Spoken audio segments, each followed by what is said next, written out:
Good afternoon. This briefing by Undersecretary Paul Kaminski will focus on ways to keep defense contracting, the defense industrial base, highly competitive and responsive to the department's needs. He will discuss the impact of what he calls vertical integration, and following his remarks, he and John Goodman, who's the Deputy Undersecretary of Defense for Industrial Affairs and Installations, will take your questions. Now I'll turn it over to Dr. Kaminski.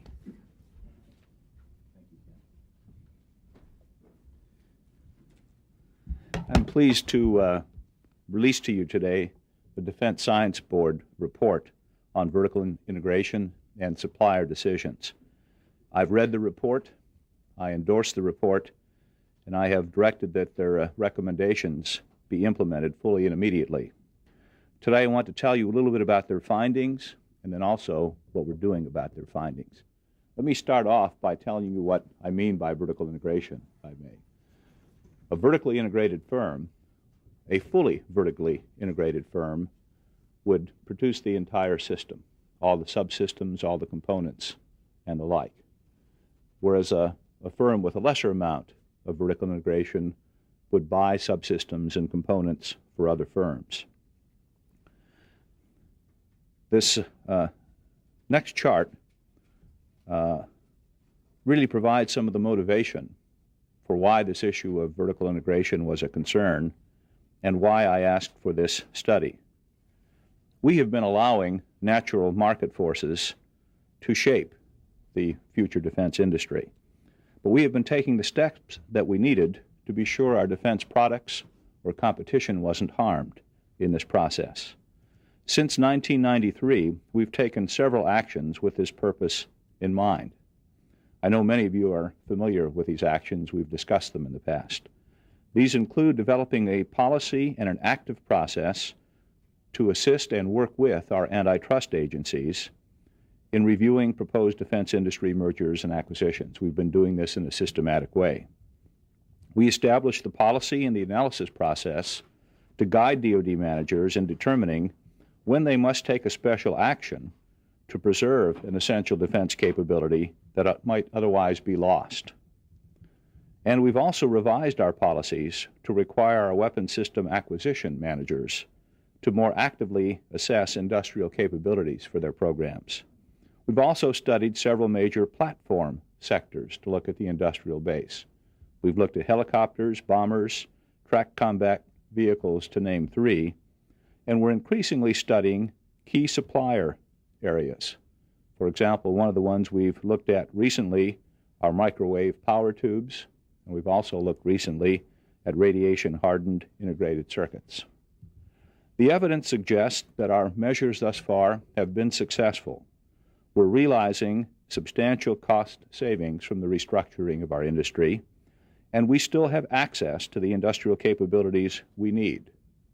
Overall, we still have effective competition that we need for our major programs.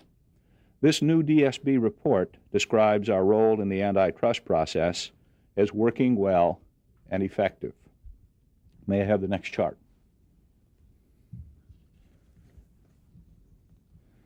Our task force objective here comes to look at industry changes that are still underway, still happening, and there's one element of the consolidation which, as I said, it has the potential for some concerns. About a year ago, I observed that one of the consequences of consolidation may be an increase in the tendency for vertical integration in our defense industrial base. I already described what I meant by vertical integration, that is making all of the elements of a particular product. This trend, as it's been going on, has raised some concerns for us to look at. As the industry downsizes, there will be fewer prime contractors in the industry. We prefer to have competition at the prime contractor level, but it isn't always economically feasible to do that.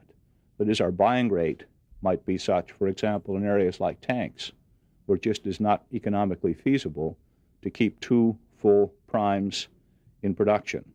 So it's a matter really of not having programs or budgets to keep full prime competition going in all business areas.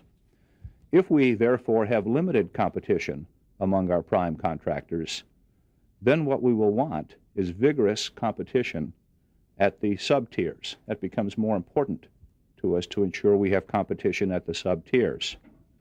And if there's excessive vertical integration, you can see now why it might be harder to have competition at the sub-tiers. I wanted to know, first, whether or not vertical integration was really increasing, and to be better able to understand its effects on our products, and to know what actions we should be taking to address the issue of vertical integration. I also wanted to know if there was a way we could get ahead of the potential problems, set up what I would describe as an early warning system, so to speak, so that we could see the problems either before or as they were developing, rather than being in a mode of having to deal with the problems after they'd already occurred. Next chart, please. So we put together a Defense Science Board task force to address these issues. This chart shows the membership of the task force.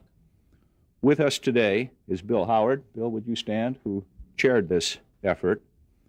It includes, I think, a diversity of people with a balance of viewpoints, representatives of large and small firms, primes and suppliers, industry and antitrust analysts, and legal consultants.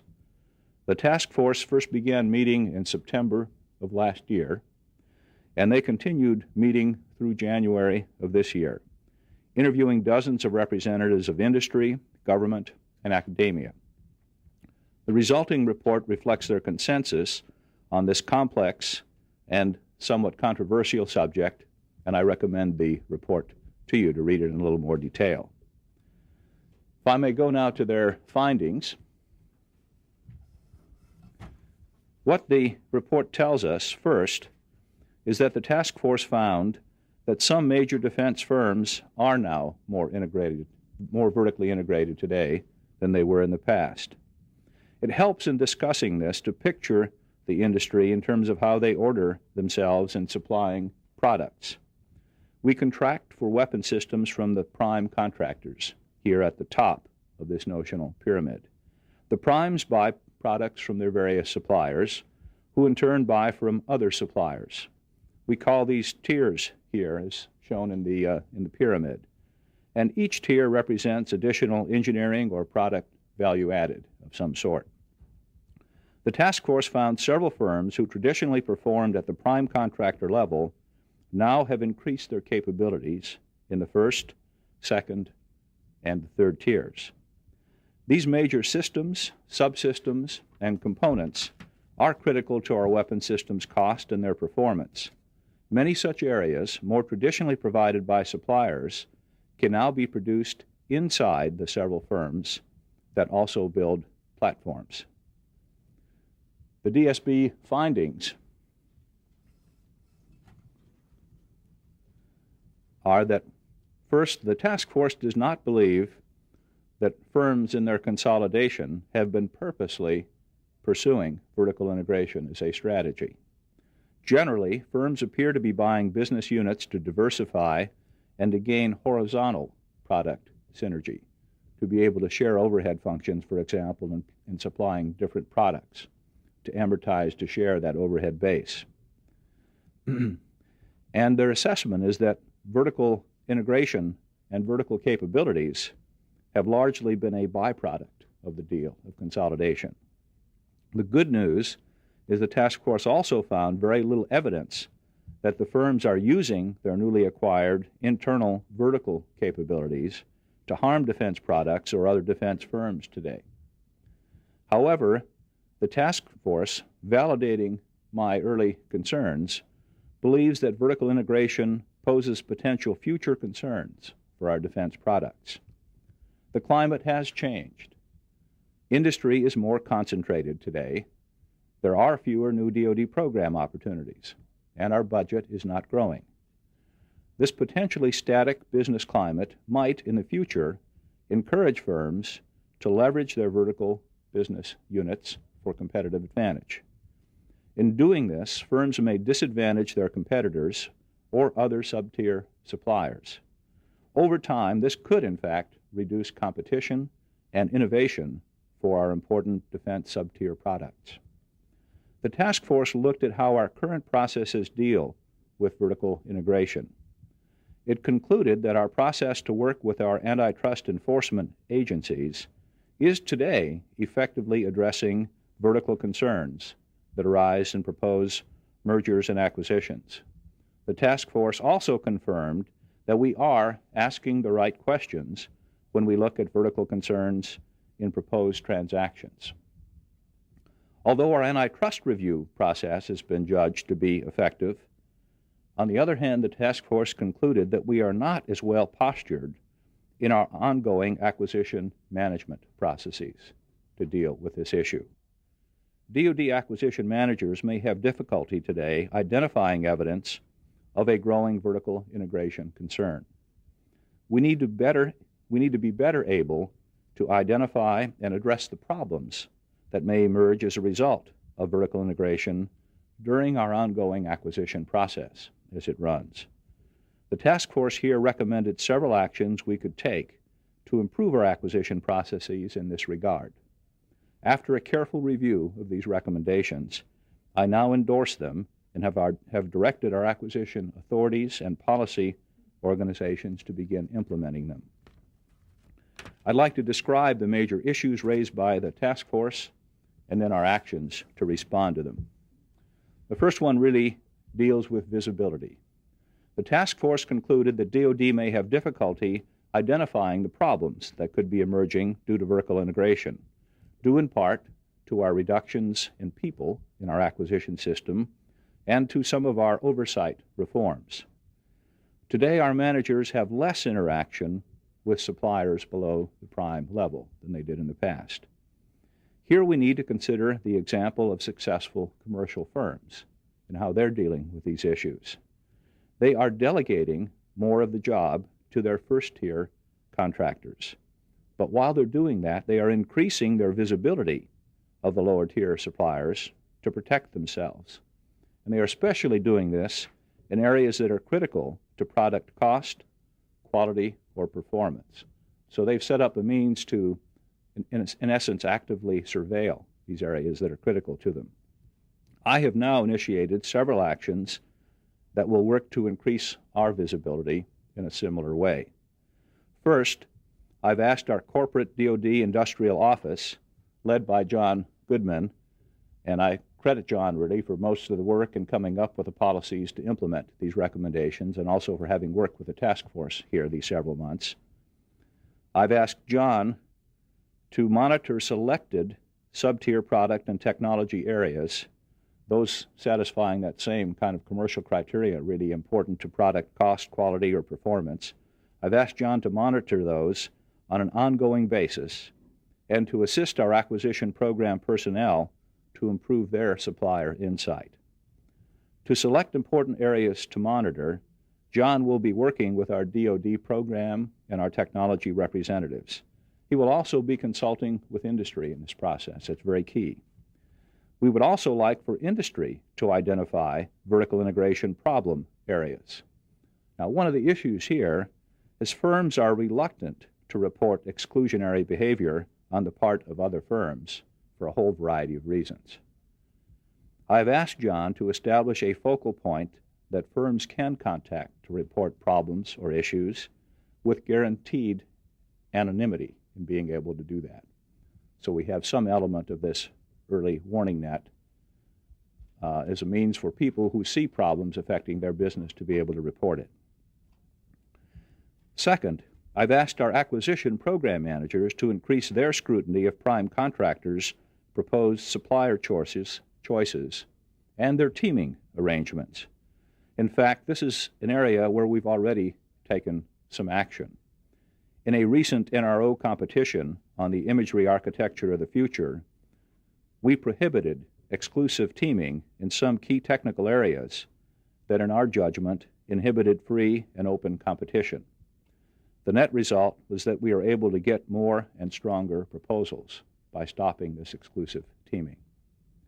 I've also asked our acquisition program managers to review how their prime contractors are partitioning their system designs, as this partitioning can be done in a way to restrict supplier choices. The task force encouraged us to continue our open systems architecture initiative in this regard, that is, to create an open system environment which people are free to bid into. Third, I've asked the executives who run my formal acquisition program review process, that is, our integrated product team and our overarching integrated product team leaders, to begin scrutinizing supplier choices and vertical supply relationships in critical product areas at our major program milestones and our decision points. So we look at these as a team. Next chart, please. Next, the issue of competition. The task force found that competition, along with our initiatives for best value and this principle of cost as an independent variable, which I've discussed with you in the past, creates a powerful market force to help mitigate potential vertical integration problems. If this is done properly, primes cannot likely afford to select internal sources if there are better external sources which would enable them to win in a competition. The task force suggested that we bring additional competitive focus into our acquisition programs. And here I've asked our service acquisition executives to devise acquisition program strategies to help foster competition at both the prime levels where it's economically viable and also at the supplier levels. To do this, they will have to increase their understanding of markets for sub-tier areas that are critical to their planned programs and consider alternative strategies that could allow more competitors an opportunity to participate. The task force cautioned us that vertical integration problems may emerge quite subtly through technology development or be unintentionally exacerbated by DoD's own science and technology and demonstration investment choices. To better deal with these effects, I've tasked our Director of Defense Research and Engineering to more explicitly address industry competitiveness and innovation in our technology strategic investment choices. I've also asked the Director to work more closely with my acquisition program and our industrial organizations on the competitive outcomes of our technology investments. So it's looking at this here in the longer run. Next chart. Knowledge. I think one of the most important findings of the task force is that our DoD managers need much more savvy and knowledge about the elements of the industry if they are going to be smart and effective arm's-length buyers. I am now instituting a series of changes at our defense acquisition schools to increase and improve the curricula and faculty devoting to these industry issues. I've also asked the executives who manage DoD's acquisition career fields to emphasize industry knowledge and credentials for acquisition management positions. Some of this might also help by having us do a little more rotation into industry with some of our program management personnel. Next chart. Indicators. Finally, to aid in narrowing our look at suppliers, the task force provided an initial set of broad indicators for DoD analysts and managers to use in looking at this problem. These are intended to help point out product areas where further investigation into vertical supply relationships may be warranted. They suggested the three potential indicators on the chart. First, an indicator where competitors are declining below 3 for systems and critical subsystems or components product markets, an area when we're below 3, we want to start watching this more carefully. Second, notable increases in prime contractors' make value as opposed to buy. That is, prime contractors making the decision to make the product in-house, vice buying it externally. Looking at the make value in a contract as a percentage of the total program value and comparing it to previous or similar current programs as a rule of thumb. Third, sizable DoD investment in discriminating technology that has resulted in a limited number of competitors. By discriminating here, I mean technology that could provide a notable performance edge as we were competing a system. These indicators will not necessarily tell us that a real problem exists, but they are a barometer, a warning net, to help us know if the vertical integration pressure is increasing in a certain product that might merit a more thorough review. I've asked John Goodman's Industrial Assessment Office to test these indicators in its analysis of some specific sub-tier areas, and they may have to revise them as they begin to do some testing with respect to their application to see how well they work. To implement the new actions I've described in a meaningful way requires adequate resources and focused management attention. I have directed that a program funding element be established for John Goodman's office as he manages the overall implementation of these new actions. By taking these actions, I believe we are putting in place the foundation for this early warning system that I was looking for. I consider these actions to be an important addition to our ability to be smart, well-informed buyers for the long term. We are doing this, I believe, without adding excessive bureaucracy or onerous oversight or new reporting demands on the industry. In sum, I think this keeps us on a course to ensure our continued access to competitive, innovative subsystems, and also to components that help provide us the leading edge in our future weapon systems. I'd be happy to take your questions. Yes? How do you know that industry is not going to tell you that it's going to cost more to do something because they have to comply with this policy? And how much is the oversight going to add in cost? I don't think the oversight is going to add any substantial cost to the effort. There are ways to deal with the issue of cost to the industry. For example, there are situations where we can direct that competition occur in various sub-tiers. There are actions we can take where a particular subsystem is leveraging and critical to a competition where we can buy it and make it available as government-furnished equipment to the various prime suppliers. So several kinds of actions we can take, and those actions by themselves won't necessarily increase the cost. Yes? Page 11 of the report mentions several big pending mergers. How do you expect the implementation of these recommendations to affect the Boeing-McDonnell-Douglas deal and the Raytheon deals? I don't expect these recommendations to affect the process of review of the merger in a significant way, in that if you look at the conclusion of the report, they said basically the process we have in effect to review the mergers is fine. The issues they are raising is post-merger after we've looked at the various issues. We have taken steps to deal with vertical integration issues in mergers that we've looked at. I think as we look back on the history, in seven different cases, the antitrust agency involved recommended some consent decree to deal with a vertical integration issue, and we didn't disagree with that action. So this has been addressed in some of the mergers we've looked at. I guess my question is, do these recommendations make divestiture or some sort of consent decree in the pending mergers more likely? I don't think these recommendations do by themselves. But Tom, I also want to tell you that's an important issue in some of the mergers that we're looking at. Yes? In some ways, isn't this going to be increasingly problematical? I mean, mergers and consolidations on the second and third tiers are going to be continuing, perhaps even between the primes through the end of the century. I mean, yesterday you had Northrop Grumman move on Logicon. I mean, it's good to have an early warning net, but I mean, isn't this going to sort of potentially get overloaded as firms become increasingly vertically integrated as you move towards the end of the decade? Not necessarily. I think the industry consolidation is not done. There's still some consolidation ahead.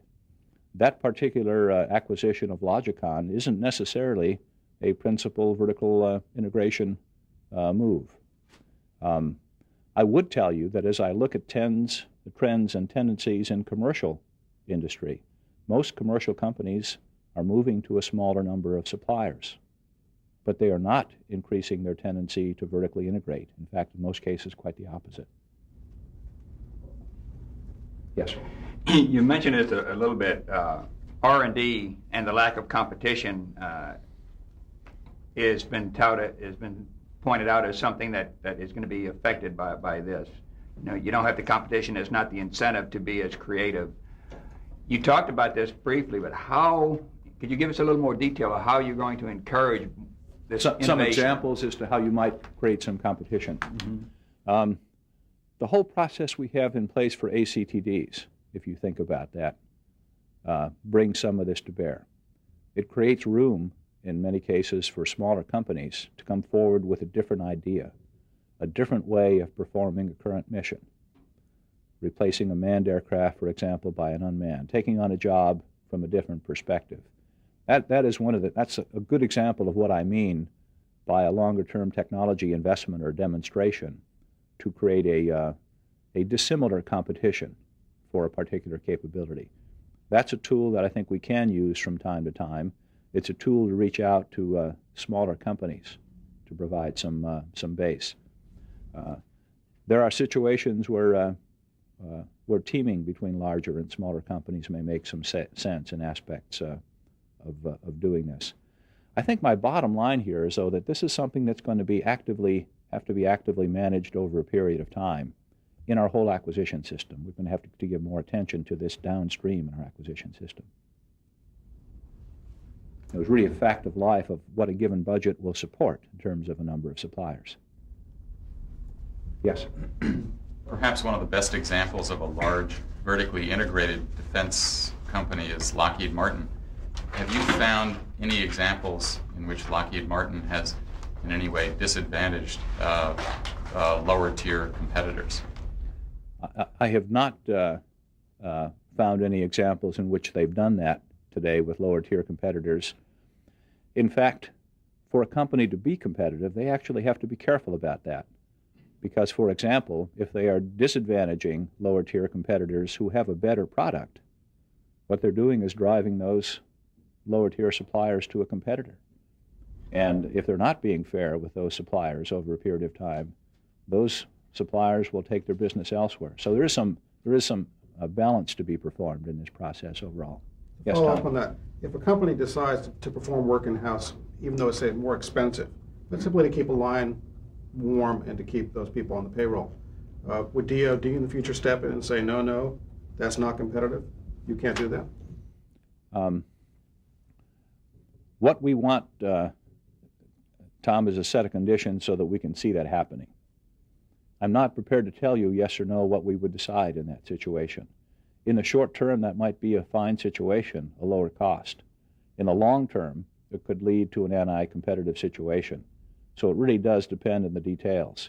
But overall, as a practice of buying internally when there is a better, lower-cost supplier outside, that's a practice I would be looking to discourage on a policy sense.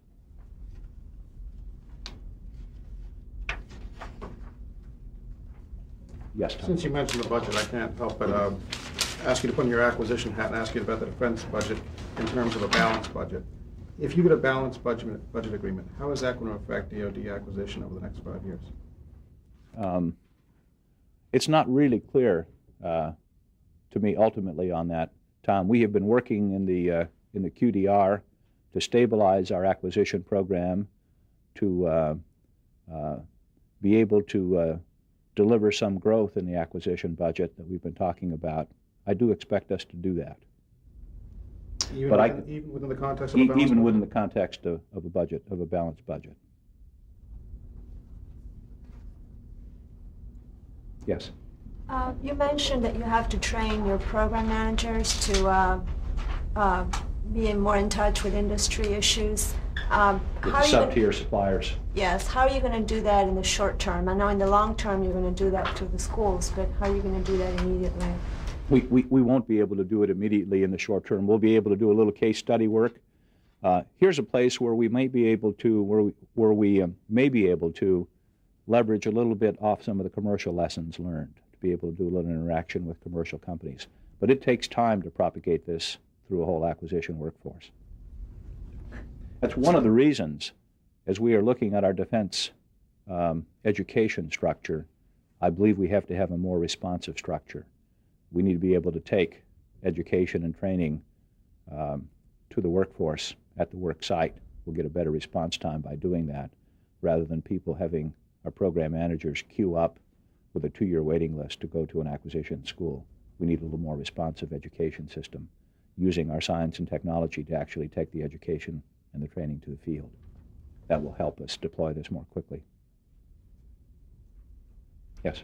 Do you already have actual measures that you can use when you talk about evaluating this, or will that be part of this whole process to create better ideas so that those who are studying the potential for a problem know what they're looking at? We have the measures I described. I will tell you those are early test measures. One of the reasons this report took a little longer to get is that I kept leaning on the director of the task force to do some work in preparing these measures for us to look at. I believe they're still candidate measures today. I think we have to test them a little bit more in the marketplace. That's what I've asked John Goodman to do. I believe they'll be refined as time goes on. No measures are going to be perfect. But what I want to do, first of all, is get a way to alert ourselves to home in on a problem and focus on it before it gets out of control. I think these have to be tested some more. Yes? A couple of questions. One question is, in some ways, regarding competition, there are 2 combat plane makers in the United States. There are a couple of missile makers. There's 1 tank maker. There's 2 sub makers. I mean, aren't we sort of heading in the direction of having, already limited competition? I mean, how much competition do you still need, as a monopsony buyer in this industry as it continues to downsize? Given my choice of no competition and competition, I'll always pick competition where it's economically feasible. But as I said to start off, there are situations where it's just not economically feasible. There's a critical mass that you need to be a supplier, and when the market is not much greater than that critical mass, to be pragmatic about it, there's only going to be one prime supplier. But once again, I come back to the policy here. If we're going to deal with one prime supplier, I believe we have means to deal with that. We have a monopoly supplier. We too are a monopsony buyer. So there's some means to regulate conditions there. But under those conditions, I will then want the maximum amount of competition that I can get at those supporting tiers. So what I'm doing is just dealing with reality and pushing the competition down then one level, where there are multiple firms who can still compete. How much is Mr. Goodman's office going to be getting in additional funding? We haven't determined that finally for 99. John really is putting together a plan as we speak. It won't be a large amount of funding. It won't be 1% of the defense budget. It'll be something, a few hundredths of a percent. And since Tom raised the question of budgets and all that, there were all kinds of rumors circulating about the TAC air debate as to numbers and anything else, and without sort of giving the cat away, can you talk a little bit about how that's going? I mean, should we gird for large drops in numbers coming out? Or I cannot talk about that a little bit without giving the cat away. Well, give the cat away. And I'm not prepared to. Yes. Has there been any reaction from Capitol Hill on these kinds of moves? I know there's been talk, again, depending on what size companies in a particular district. In general, though, how is Congress reacting to these initiatives? Congress really hasn't had a chance to react to this initiative yet. I think there's been some general concern in the Congress about excessive consolidation in the industry. There really hasn't been much concern that I've seen, particularly on this vertical integration issue. This began bothering me about a year ago. I think, though, we did have hearings on consolidation in the industry, which John Goodman and in fact, a good piece of this team here sitting before you testified at about 2 months ago, John? About a month ago. And we have not been having hearings on this subject routinely, so that tells me the interest in the Congress is growing, as I think it should, to oversee this. And I think we'll have some review of this set of policies that I've just described. Yes? Funding follow-up for the office. Ballpark? No, I mean, I know we don't have a specific number, but 10 million, 5 million, 2 million, 300,000. I mean, It will be less than 10 million.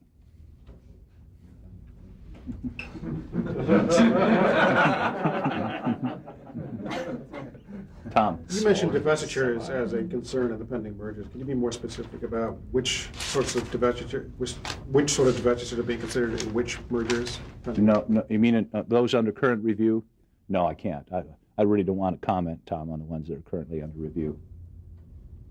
One more. Yes. Isn't this an indication, though, that DoD is raising a red flag about consolidation? I mean, the attitude is beginning to change, that there's a growing amount of concern as to how far it's gone. Absolutely not. I don't see this as a red flag. I see what's happened in the consolidation of the industry for us thus far to be generally good. What this is raising for me is a set of considerations that says, here is a problem. We're not having a big problem with this yet, but this could become a problem. We need to watch it carefully.